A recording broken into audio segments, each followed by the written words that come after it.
Dalam nama Bapa dan Putra dan Roh Kudus. Amin.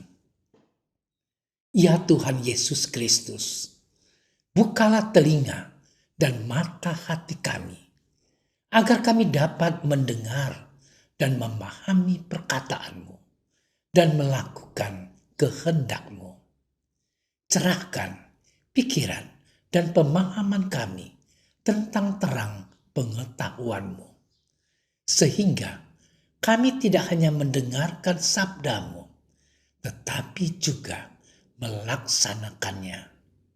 Dan semoga semuanya bisa menjadi jalan untuk pertobatan, pencerahan, dan pengudusan bagi kami, serta untuk keselamatan jiwa kami. Amin.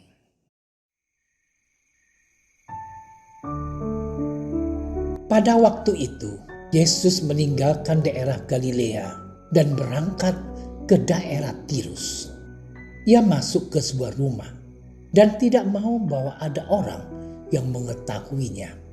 Tetapi kedatangannya tidak dapat dirahasiakan. Malah seorang ibu yang anaknya perempuan kerasukan roh jahat segera mendengar tentang dia, lalu datang dan tersungkur di depan kakinya. Perempuan itu seorang Yunani, bangsa Sirofenisia. Ia memohon kepada Yesus untuk mengusir setan itu dari anaknya. Lalu Yesus berkata kepadanya, "Biarlah anak-anak kenyang dahulu, sebab tidak patut mengambil roti yang disediakan bagi anak-anak dan melemparkannya kepada anjing."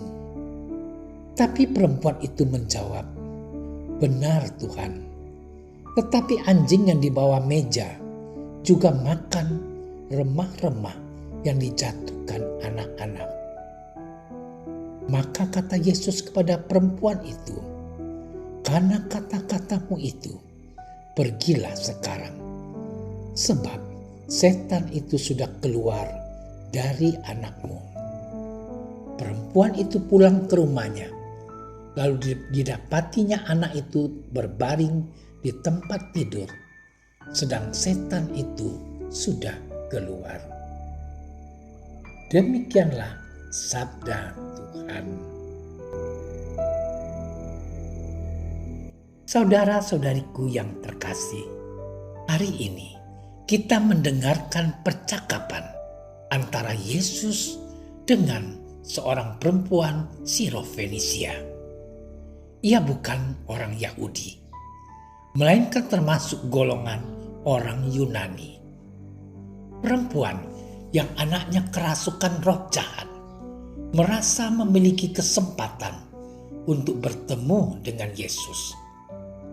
Ia sudah mendengar bahwa Yesus bisa mengusir setan.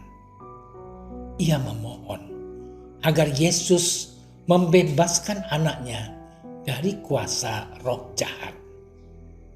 Sungguh di luar dugaan, ia langsung mendapatkan jawaban dari Yesus begini, "Biarlah anak-anak kenyang dahulu, sebab tidak patut mengambil roti yang disediakan bagi anak-anak dan melemparkannya kepada anjing." Kalau wanita itu adalah kita, perasaan apa yang timbul? Kecewakah? Tersinggungkah?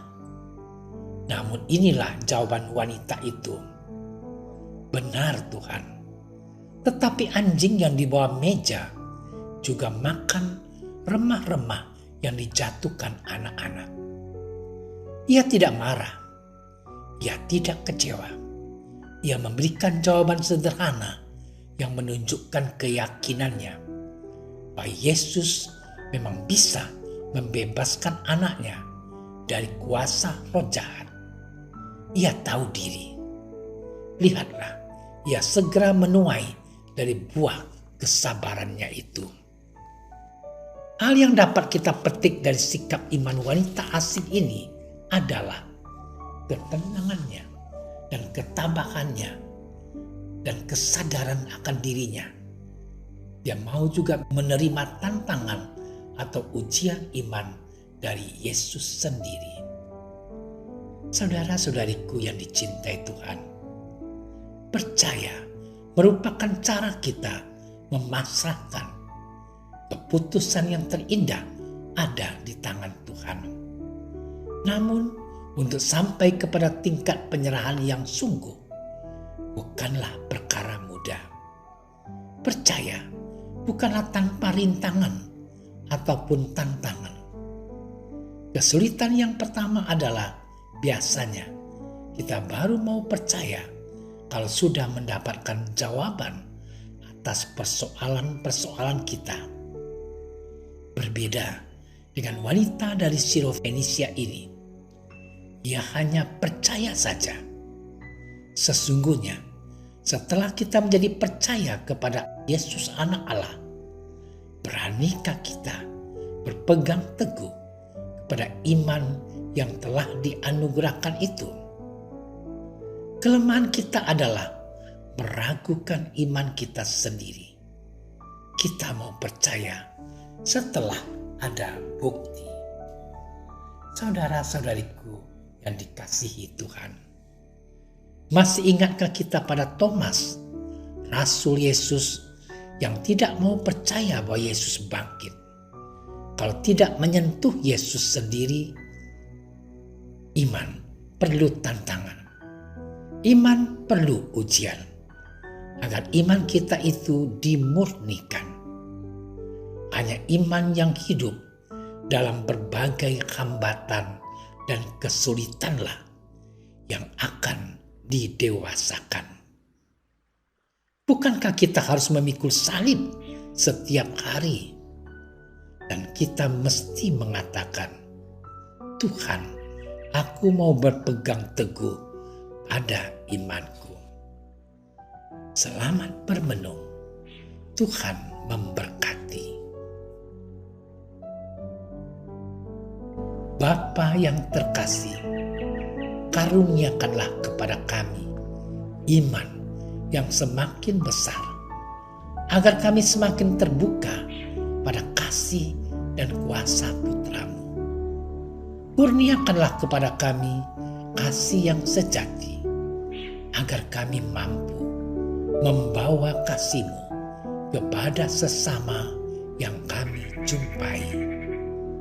Doa ini kami sampaikan kepadamu dengan pengantaraan Kristus, Tuhan dan Juru Selamat kami.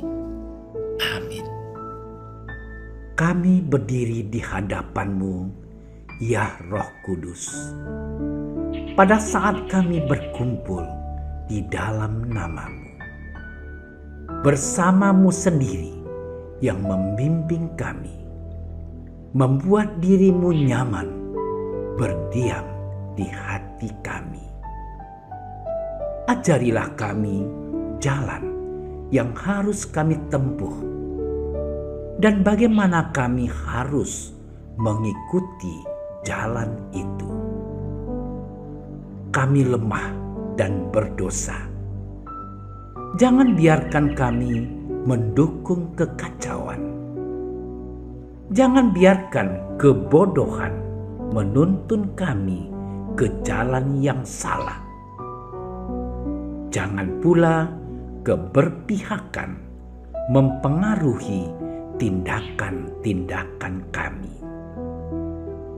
Kiranya kami menemukan di dalam Engkau kesatuan kami, agar kami boleh berjalan bersama menuju kehidupan abadi dan tidak menyimpang dari jalan kebenaran dan apa yang benar.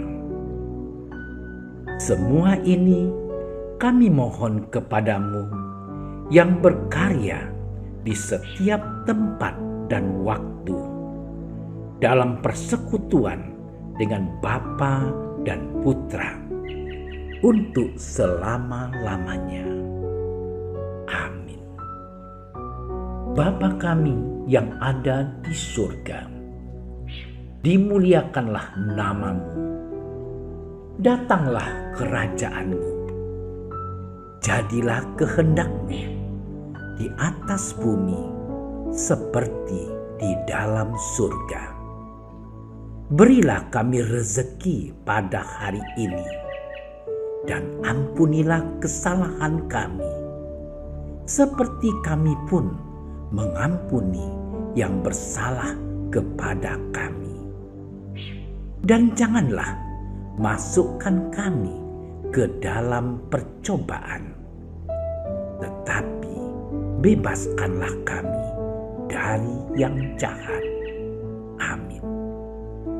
Salam Maria, penuh rahmat, Tuhan sertamu. Terpujilah engkau di antara wanita, dan terpujilah buah tubuhmu Yesus. Santa Maria, Bunda Allah, doakanlah kami yang berdosa ini, sekarang dan waktu kami mati. Amin. Kemuliaan kepada Bapa dan Putra dan Roh Kudus, seperti pada permulaan, sekarang, selalu, dan sepanjang segala masa. Amin. Dalam nama Bapa dan Putra dan Roh Kudus. Amin.